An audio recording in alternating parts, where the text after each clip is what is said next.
নাটোরের লালপুর উপজেলার ইসলামপুর গ্রাম, যা গোবরগাড়ি হাড়ভাঙ্গা কবিরাজের গ্রাম নামেই বেশি পরিচিত।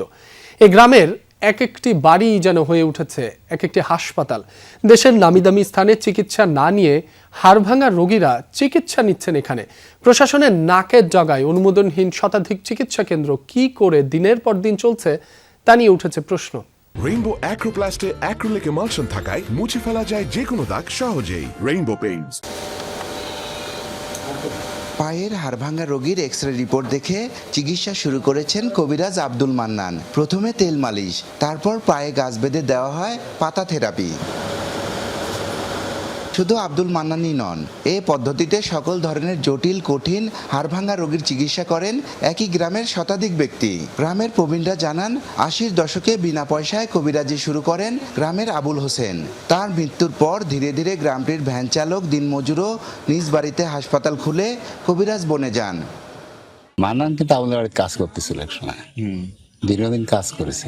আস্তে আস্তে ২০ টাকা থেকে ১০০ টাকা। আর এইসবগুলো দেখে যে এই গ্রামের ভ্যানালা বা সাধারণ জনগণ আবুলের বাড়িতে সব গাছ ছিল, সব গাছ গুছাই লিয়ে যায়, চুরি করে লিজে লাগা, ওরাও শুরু করে। এখন গ্রামটিতে কবিরাজের সংখ্যা শতাধিক। এখানে দেশের বিভিন্ন জেলা থেকে চিকিৎসা নিতে আসছেন হাড়ভাঙ্গা রোগীরা। তারপর রীতিমতো চুক্তি করে মাসব্যাপী কবিরাজদের বাড়িতে থেকেই চলে চিকিৎসা। রোগী ও তাদের স্বজনদের কথায় মেলে এর সাথে জড়িয়ে থাকা দালাল চক্রের ইঙ্গিত। আমার নাম হচ্ছে সুমন, বাসা আমার দর্শনা।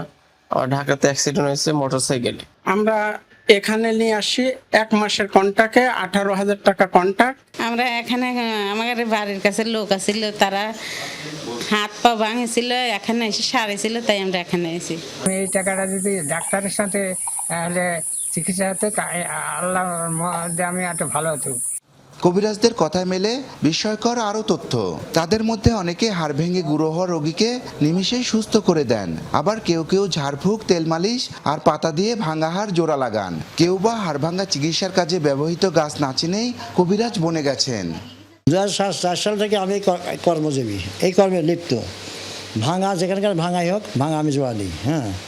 ২০,০০০ আছে, ৩০,০০০ আছে, ২৫,০০০ ভাঙার পর মেসেজ করে আপনি টাকা মালা যা আছে সব দিন।